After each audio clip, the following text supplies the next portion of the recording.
Yung nakikita ninyo mga kalodi, ito po ang lugar sa probinsya kung saan po kami talaga ay nagkakaroon ng reunion mga kalodi dahil nga yan ang pinaka-importante sa bawat kamag-anak, kapatid mga kalodi dahil nga hindi natin alam kung kailan po tayo manatili dito.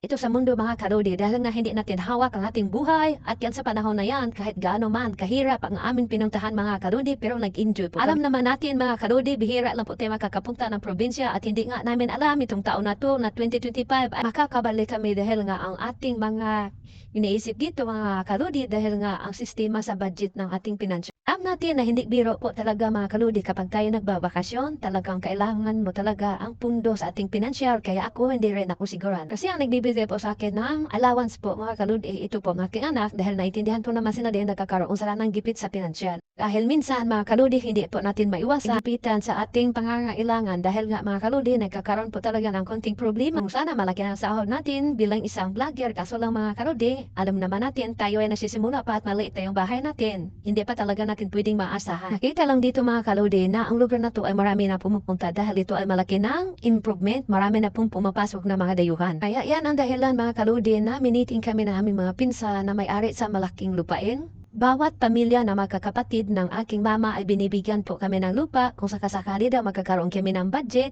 Ayan, makakabili kami ng materialis. At pwede po kami magtayo dito ng maliit na kubo o sakali naman mga kalodi ay bumibisita kami dito sa lugar na yan ay wala na pong problema sa bahay. Makasana all na lang tayo mga kalodi kung saan na mayroon tayong malaking sahod sa Facebook kaso lang sana yun talaga alam naman natin no sa mga baguhan. Wala pang masyadong kita ang ating mga views mga kalodi. Kaya magpapatuloy lang po tayo sa ating pangarap. Malay natin pagdating ng panahon, meron po tayong magbabiral na mga video mga kaluli. Tuloy-tuloy lang po tayo. Manalangin po tayo kay Lord. Nabibigyan po tayo ng knowledge and wisdom. Kakalungkot mga kaluli dahil nga dalawang pinsan po namin ay nawala sa 2024. Kaya medyo mamimiss mo kapag sakali naman ay magkita-kit sa pagdating ng panahon. Dahil nga kailangan talaga na bawat pamilya ay magkakaroon ng reunion. Diba mga kaluli? So hanggang sa muli, salamat. God bless us all.